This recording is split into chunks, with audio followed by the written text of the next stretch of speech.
मैं बाहर आ गया, सर भी थोड़े दिन में बाहर आ जाएंगे। जब भी कोई तानाशाही करेगा तो संविधान उसको बचाएगा। जब भी कोई क्राइसिस होता है तो और एकजुटता से और मेहनत से और एक परिवार की तरह से जुटते हैं। मुझे नहीं लगता कि किसी में कोई डिमोटिवेशन था, बल्कि गुस्सा था। अरे जो सबसे क्रूशियल संकट के समय पे भी दिल्ली की जनता के लिए सबसे ज़्यादा काम करती रही। डिमोटिवेशन आ गया था एक तरह से, उसको कितना चार्जर है? नहीं, डिमोटिवेशन नहीं है। लोग जब भी कोई क्राइसिस होता है तो और एकजुटता से और मेहनत से और एक परिवार की तरह से जुटते हैं।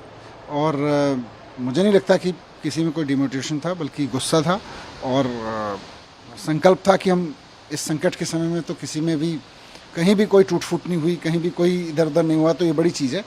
और मुझे लगता है आम आदमी पार्टी की सरकार दिल्ली की ऐसी सरकार है जो सबसे क्रूशियल संकट के समय पे भी दिल्ली की जनता के लिए सबसे ज़्यादा काम करती रही। देश में कोई ऐसी सरकार नहीं है। कोई भी संकट आता है, हिल जाते हैं, कोई जनता के काम धाम सब किनारे हो जाते हैं, लेकिन जनता के काम संकट के इस समय में भी होते रहे।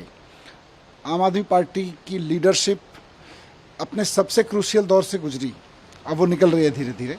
मैं बाहर आ गया, सर भी थोड़े दिन में बाहर आ जाएंगे, लेकिन इस सबसे क्रूशियल दौर में पार्टी के कार्यकर्ताओं ने, पार्टी के लीडर्स ने, देश के लोगों ने, दिल्ली के लोगों ने ज़बरदस्त एकजुटता दिखाई है और यही एकजुटता हमारी ताकत है।